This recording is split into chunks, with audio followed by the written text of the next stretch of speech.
Yan, alright mga bossing, yan. Meron tayong thermostat valve na Nissan Sentra mga bossing. So itong thermostat valve na to mga boss, nung ikinabit sa makina niya, nag-overheat mga bossing. So tinanggal lang nila to para maging ano siya, maging okay yung makina. So ngayon titestingin natin mga boss kung ano ba kondisyon nito mga bossing. So papainitan lang natin gamit itong torque mga boss. Ayan. Tingnan natin mga bossing kung magbubukas yung ano niya, yung valve niya. So nag-overheat daw to mga boss dahil nag-stack up yata ito mga bossing. Tingnan natin para kung sakali ipapalitan natin ng iba.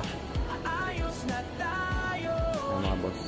So ito mabilis ang ano lang to mga bossing, pero pwede itong gawin. Ayan mga boss, makikita nyo umaangat na siya.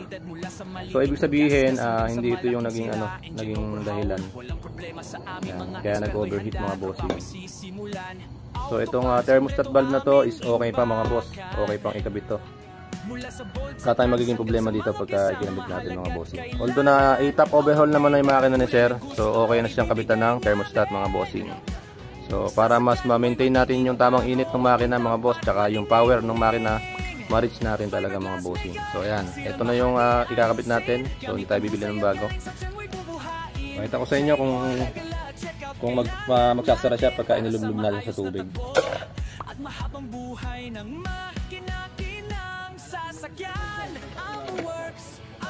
Kaya mga boss, sumasara na siya. So okay pa to mga bossing. Yan. So balik lang natin to mga boss. Okay na okay pa to. Alright.